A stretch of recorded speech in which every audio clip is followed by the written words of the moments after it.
Hi, this is Shop Talk. I'm Pion Tiveros. Dubbing foreign cartoons and telenovelas to Filipino created a demand for voice actors. With this trend continuing, there is a constant need for talents who can make a character stand out just by tweaking his or her voice. In this episode, we'll talk about the art of voice acting and what it needs to break and what you need to break into the industry. In this first segment, we're joined by Pocholo Gonzalez. He's Managing Director and CEO of Creative Voices, and Brian Ligsay. He's Marketing Director and COO also of Creative Voices. Hi, Pocholo and Brian. Thank you for coming back to the show. You were here early January, no? Yeah, thank you for having us again. Yeah, and I remember that time what we had you guys do was do some of the voices that Yes, you've been doing all these we years. had a very interesting topic during that time because a lot of the response came from people who would want to become voice actors, but we never did talk about the details on how you become one, or how do you break into the business, how do you convert it into a business because it's your number one product, your voice, diba? How do you take care of your voice and everything? So maybe we can talk about it there. Yeah, oo. Pero just a little background muna about you, how you guys broke into the business. Ikaw muna, Brian. You've been in it for 12 years, no? Yes, in fact, I started out when I was still 16 years old. I started out as a DJ, and when I came here in Manila, nagpalipat-lipat ako ng radio stations. A DJ where? In the province? Sa province, may local radio campus kami doon. And then when I got here... Saan? What province? That was Zamboanga City. I'm actually a Chavacano or Zamboangueño. Okay. Oo. Okay. So when I got back here, in Manila, nagpalipat-lipat ako ng radio station from Cool 106 to Energy FM, former K91 FM, 91.5. And local radio stations in Green Hills. Okay, and then how did you get into voice acting? Well, kasi being a DJ requires a different set of skills. During my time, way back in the late 90s and early 2000, ang mga DJs noon, puro mga CD-CDs pa. So you have to, aside from managing and entertaining the people listening to you, you'll have to have skill for controlling everything or programming everything inside the studio or the booth. Kasi one-man job lang yun. Nagsimula ako doing live VOs for events. Voiceovers, for events. And then may mga break-ins ako for commercials and radio drama. Nagsulat din ako. For, in other words, it was really your voice that became the passport. Yes, You're breaking into the industry kasi people would hear you on radio and then say na, oh, baka this guy. Yeah, I was, my ear name was DJ Big Brian during that time. Okay. So, nag-umpisa ka voiceover for live events muna before you did the commercials. Events, yes, okay. And the commercials you were doing were? The commercials varies. Ang dami kong nagawang commercials for telecommunications, for vet products, for soft drinks, for banks. Marami na, samot-sari na. Pati para sa Pentagon, no? Yes, you did. Like I mentioned last time, Defense Department, hindi naman sila nag-react, but there was an occasion where they actually needed a Filipino voice for one of their materials that will be used in the South. So In Tagalog? In Tagalog. Kasi they believe na mas naiintindihan ng Filipino kaysa sa English way back in the South, pero mas maraming marunong mag-English doon kaysa mag-Tagalog. Okay.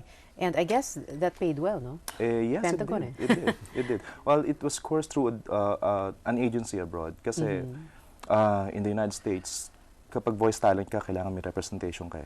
Meron kang ahente doon.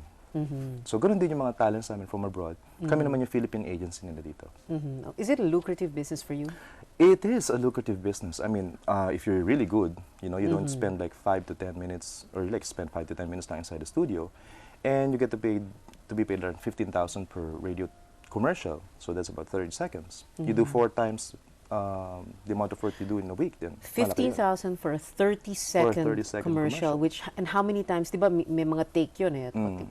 Once, twice. Once or twice. And then just like that. Pag magaling ka talaga, I mean, you would not spend a lot of time inside the studio. And voice talents na magagaling talaga ang kinukuha ng mga advertisers. Kasi they are spending millions, of course, na on airtime, and they want to get the real McCoy for the job, of course. Okay. And of course, importante din yung, well, we'll go back to that after we get Pocholo's background, a little idea on the background. So how do you do it? No, how do you do it? But okay, Pocholo, ikaw muna, your background. How did you get into the industry? Actually, I started here at ABS-CBN during the 1996. Tagal na. That's not too far. Ikaw naman. 96? Mas matagal nga ako rito eh. You made me feel so old. Mga 12 years na rin. Sa DZMM. Oo. SPIA.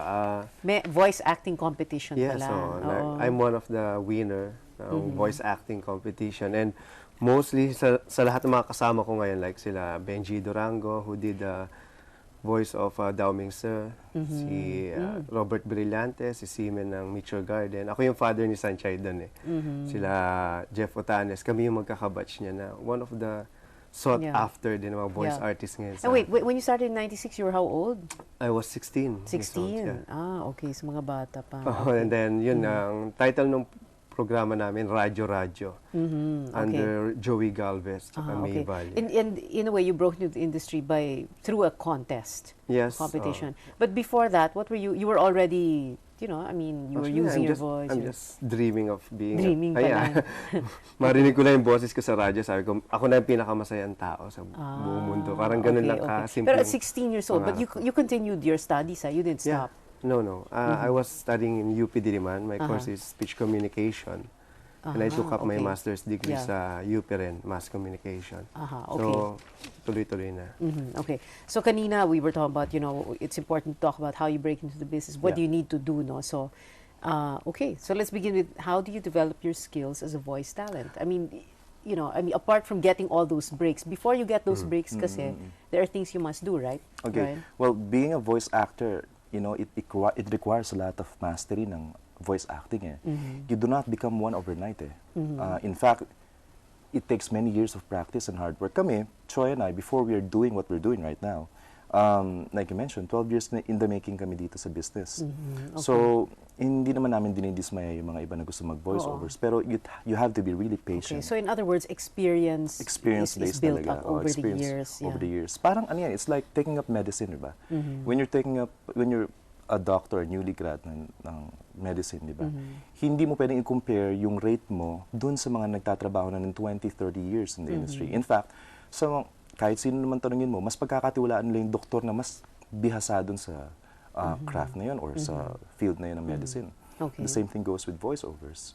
So, in order for you to get into the craft, you have to be willing to spend the necessary time to practice and learn, research. You can join acting clubs all over, maybe from theater sa school ninyo. You can also do some research on singing. Kasi ang principles, principles ng voiceovers and singing ay somewhat similar. Okay. Does this mean if you're a good voice actor, you're good singers as well? Well, not really. No, not really. Many Okay. voice actors can sing. But not all singers are good voice actors. But we are. But we are. Sample. Pantahan. Mamaya na. Okay. Okay. So, and you can also take workshops, I guess. Yes, no? of course. Workshops will do wonders. These are very accessible. I mean, anywhere in the country, right? Where? Actually, wala ngang workshop noon Wala. before. Pero kayo, nagbibigay kayo ng Yes, workshop. because diba? when I was in the States in 2003, I had a crash course sa voice acting.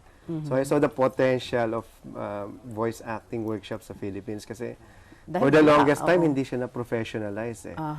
Yeah, there are professional voice artists, but the theory behind voice acting, medyo hindi na top yan. Kahit sa mass communication classes, wala yan eh. So, mass comm ako kaya alam kong walang voice acting class or subject. Merong radio drama or radio, pero hindi talaga particular sa voice acting. So, that's why we brought yung theory, the art of voice acting ni James Alberger here sa Philippines. Okay. So, kayo lang ang nag-o-offer nito, yung workshop. And so, we are the only one na recognized by So, now. these workshops are held every month? It's actually 4 times a year, quarterly siya. No? Oh, we have it, kasi the workshop itself runs for 2 months. So in the entire workshop, nandyan, they will be taught yung mga basics ng voiceovers, how to handle microphones, do's and don'ts inside the studios, how to create voices, how do you make voices, essentially. Characterization, physicalization, everything, all the works. And then meron silang opportunity to dub, of course, dahil may mga dubbing sessions kami inside the studio. And so wait, you said 4 times a year itong voice acting workshop. So There's one going on right now? Yeah, or there you're is about- one going on right now. Okay. And in fact, just 2 more Saturdays matatapos na yun. Okay. It's a weekend thing, no? It's a weekend thing, once Oo. every Saturday. Pero hindi porket once lang siya a week, wala na kayong gagawin eh. Kasi May in the- homework yeah, yan. may homework. The entire span ng homework nila would entail them doing research on characterization o di naman kaya practice scripts that they should record themselves at home.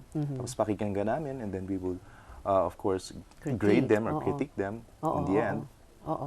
And So wait, I'm sure people are interested. So Yeah. your next workshop will start when? the next workship will be on July of I think First Saturday First of Saturday, July. First July 5. Saturday of July. And then eight Saturdays yun, Yeah, diba? 8 Saturdays Eight yun. Saturdays. And your fee for this, and where is it going to be held? It's 8,000 pesos for 2 months. That's not bad. Actually, the good Yeah, it thing is, about diba? this, the major directors like Danny Mandia, Alex Agkawili, and Neil Erickson Tolentino are one of Are our teaching. Yes, our teaching. Our teaching. professors okay. and instructors. Ang aim talaga namin kasi dito is to develop yung knowledge and set it to everyone that voice acting is an art. It is an art, yeah. It's you know, it's an argument eh. When people are telling me, hey, how do you become one? Diba? It's like painting. It's either you're born to be a painter or not. Diba? Okay. I mean, you can learn the skills of painting, of yung pagpipinta, paghawak ng ng pagkulay and everything. However, kung hindi talaga nandun yung puso mo and yung dedication mo or passion mo dun sa art form na yun, you don't become a painter, di ba? Yeah. Sinasabi nga namin, ang isang painter, kahit hindi mo bayaran, magpe-paint pa rin.